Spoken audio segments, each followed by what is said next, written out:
2 years ago, when I first started this channel, one of the first videos I put out was one called 12 Books to Make You a Better Man in 2023. I followed that up with a video for 2024 last year and decided to do the same thing again for 2025. So without further ado, here's 12 books, one a month for you to read in the new year that I believe will make you a better man for having read them. Let's jump into it. Editing page. I forgot to mention that these are linked below with affiliate links. Those help support the channel. So if you are interested in these books, go ahead and go down and grab them through there and get started on your reading. So into the list. These are in no particular order other than I tried to do a nonfiction followed by a fiction and split it up half in between. So the first book we're going to start with is A Sharp Compassion. This book was the most important book that I read all of last year. I made a video here talking all about this book and really delving into it. So I'm not going to say a ton about it here other than I believe it's the most important book for any believer to read in our current culture and time. I cannot describe how much I love this book and how much it changed my life. And so that's definitely the first one, A Sharp Compassion by Chase Repulje. Next up, we had the first book in the Midshipman or in the Hornblower series called Mr. Midshipman Hornblower. I started this series. I'm only a couple books into it, but I absolutely adored it. C.S. Forrester's writing is really, really beautiful, but more important than that, his character work and the manliness of his men, especially Hornblower, who's only like 17 in this book, just makes this, oh, it's so good. It's just one of these books that you read it and you're just like, I want to be a better man because of reading this book. I want to be more like this guy.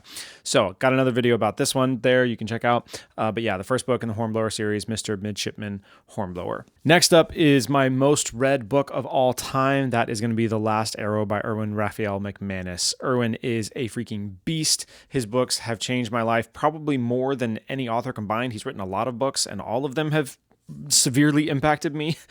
This book, I'm not a giant rereader, but I have reread this book 7 times at this point, I believe. And yeah, it is one of the best handlings of how do you live life right now? What is the philosophy and how should you properly engage with life right now in the one life that God has given you before you go on into eternity? How do you balance eternity with the right now? And I just loved this book. My wife recently read it and it messed her up too, same way as it did me.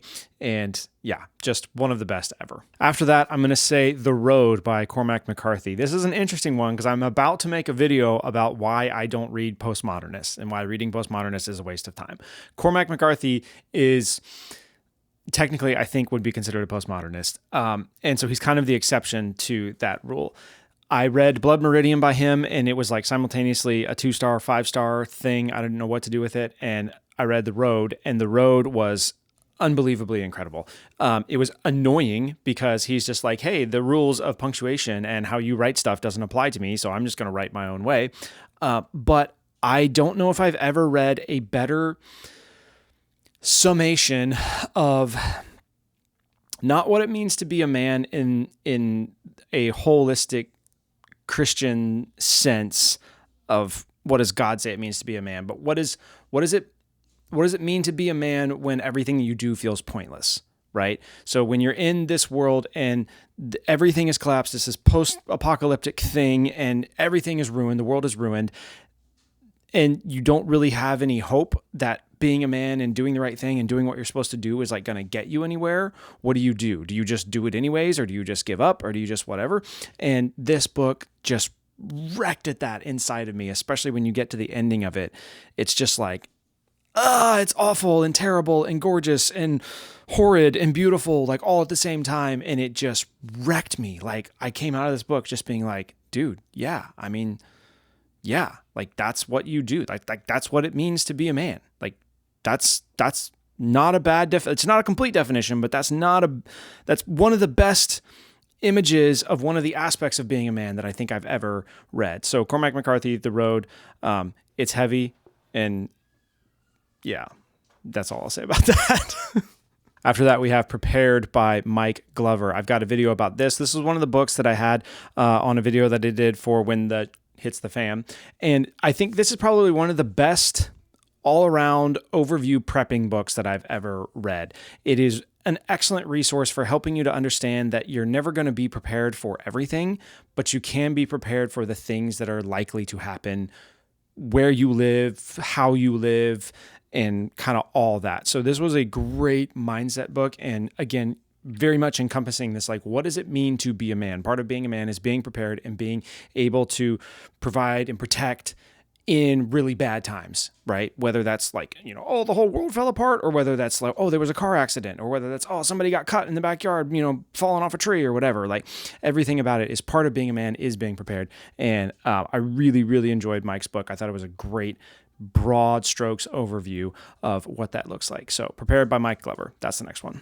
Number 6 on the list. This is actually a trilogy. I just have one of them here right now. This one is called I Want My Hat Back, but it's the Hat Trilogy by John Clausen. And yes, these are children's books.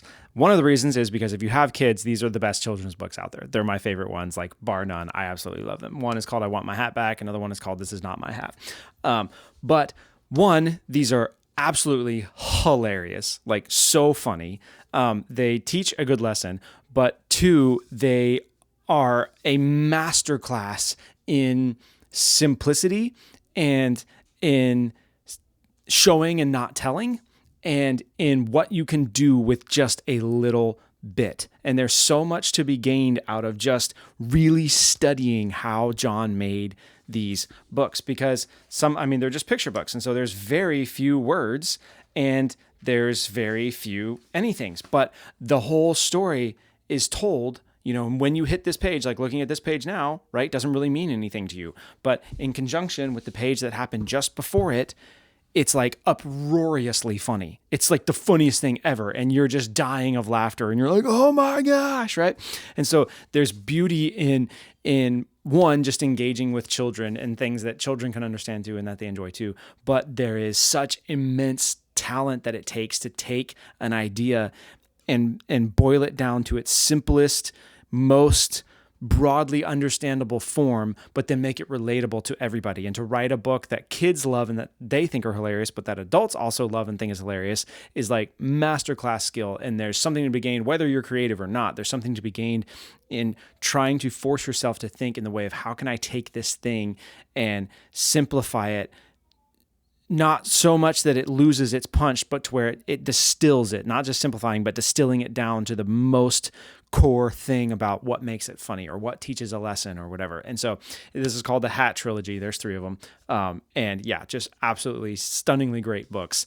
And some of my best kids' books ever, just hands down, bar none. After that, we have This We Believe, the good news of Jesus Christ for the world. This is obviously a little bit more important if you're already a believer, but I love this book because this is is a core gospel statement that a bunch of evangelicals in the early 2000s kind of came together and were like, hey, we need to find commonality amongst all these denominations, amongst all these different thoughts that people have on the secondaries and the minor points of all the faith. We need to have a coherent statement of the majors of the faith that we can all agree upon, kind of regardless of how much we quibble about other things. And that resulted in this statement that they call the Gospel of Jesus Christ, an evangelical celebration.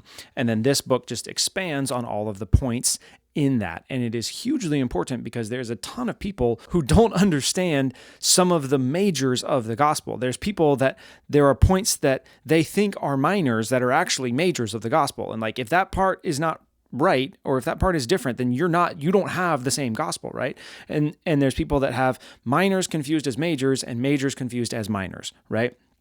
And so this book really helps clarify, like, these are the core things. If you're preaching something, if you're hearing someone talk something that disagrees with these statements, that they're not up to debate. They're preaching something different than what is actually in the Bible. And so I thought these guys did an amazing job distilling this down to the core tenets of what the gospel is and defining what it is not based against those things. So this was a really great book that I think everybody should read. And really, really excellent one. Okay, next up, don't run away yet. It's a very girly cover. This is Redeeming Love by Francine Rivers. Yes, this is I don't know if it's technically like a women's novel. It's written by a woman, and it's written by a woman who used to write romance novels. And then she became a believer. And then actually cool story with that. She tried to get all of her old romance novels out of print. And would buy up copies of them and then burn them because she didn't agree with what she wrote when she was pre-Christian. But anyway, so this book, one, it's very good practice, especially if you're married, to to practice reading books with your wife and read a book that she would like, have her read a book that you would like, and be able to engage across those discussions with that. But 2, this book is a retelling. It's a novelization of the book of Hosea, and it has had more impact on my life and my marriage than any marriage book I've ever read. Right? Like, and this is the power of story. This is why Jesus taught in parables so much, is reading the story of how Michael Hosea loves his wife unconditionally is very different than just reading this like, well, and then when your wife messes up, you need to love her, and that's very different than reading like, oh, then she went and slept with this person and now he has the opportunity and is going to decide what he's got to do, and all this. And so this is one of the most powerful novels I have ever read. And you will be better for having read it. Regardless of how much you like it or not, you cannot come out of this story not impacted because it is just a incredible retelling of the book of Hosea, but this example of what unconditional love actually looks like, and the unconditional love that God has for us, and then the love that we're supposed to pour out to other people. So Redeeming Love, Francine Rivers. You can probably find a less girly looking cover of it, but it's worth it. It's worth it. Get it on Kindle if you need to hide the cover, because you need to hide from other guys. Next up, Patrick Lencioni, 6 Types of Working Genius. I have a video about this book. This book drastically impacted my working life in this past year. And also, going off the marriage theme, this book radically impacted our marriage. Kim read this, and in the insight that we both got from it of the working geniuses that we have made things immensely easier to go about in our day-to-day life and in our day-to-day work and in our ministry stuff, because we're like, oh my gosh, like this is what you're good at. And when you do this, it's not because of this, it's because, you're like thinking through stuff. Like when I'm super quiet, it's because I'm using my discernment and thinking through things, not because I'm mad at you, right? And so 6 Types of Working Genius, super easy read. I think I read it in a day, but really, really excellent book that will give you huge insight into how you're wired and how you can best serve other people in any kind of working environment and work that you do. So there's that one. Next up, this technically breaks the trend. It's not actually a novel, but it reads like fiction. This is Louis L'Amour's Education of a Wandering Man. I was going to put the first of the Sackett series in here, but honestly, if you read this, then you'll want to read more Louis L'Amour. Louis L'Amour is one of the greatest authors of all time. This is one of my favorite biographies of all time, or technically autobiography. And it will just inspire you to go out and get after it in life and actually do something, because this man, just what he accomplished is insane, and the adventures that he went on are just insane, and reading it will just make you want to go live life better and more engaged, and then go and actually share something from that, like actually take the lessons from it and then share them with other people, right? So one of my favorite memoirs of all time, Education of a Wandering Man, Louis L'Amour. You'll want to pick up his other books after you read it, basically guaranteed. Following after that, we have The Comfort Crisis by Michael Easter. Kind of the same thing of this book will make you want to go out and do more. Michael offers a great critique of what is actually killing us, especially men in society today, is like we have no challenge. We're too comfortable. We're freaking fat and lazy and comfortable all the time, and we hate it because we were not made for that. We were made for challenge. We were made for something to go after, to hunt down, hunt something, kill it, and drag it back to the cave, as like Dave Ramsey would say. And so this idea of embracing discomfort to reclaim your wild, happy, healthy self. I loved this book, and I also loved it because he writes it as a story of his own journey. It's this kind of autobiographical thing of how he worked through this whole process and the different things that he did. So it's eminently readable and engaging. And even if you don't like to read, it's this one that's kind of like, oh, you're like, oh yeah, no, I want to hear more about your like caribou hunt thing and all this, while at the same time giving you really great information, but it's not like a textbook type thing. So Comfort Crisis, Michael Easter, that's a great one. And then finally, I couldn't leave you on a list without a classic. So this year, I'm going to say you need to read the Iliad. Little beefy. It's pretty thick boy. But I read the Iliad and the Odyssey this year. I haven't gotten to the Aeneid yet. And although I super enjoyed the Odyssey, and the Odyssey is kind of a story that I think a lot of people know more, I had never read the Iliad before until this year. And as I'm reading it, I was just like, dude, this is awesome. Like, I freaking love this. This is so good. This is the Robert Fagles translation. Super recommend that. Very, very readable, very like engaging, and doesn't feel like stilty and all that, you know. And I kind of laugh because my son just finished this series about a boy in World War II, and he goes, I like the third book the most because it had the most fighting in it. And I was like, pretty much no matter how old we get, we all just kind of still have that 12-year-old boy inside of us. And I'm like, okay, well, between the Iliad and the Odyssey, I like the Iliad more because it had the most fighting in it. But there's just some just wonderfully gory and awesome scenes in this book of guys getting heads chopped off and all this kind of stuff. But again, absolutely loved it. And you need to be reading classics. Classics are classics for a reason. And the further back you go, the better they get generally. So this is a book, obviously, that's kind of foundational to Western canon.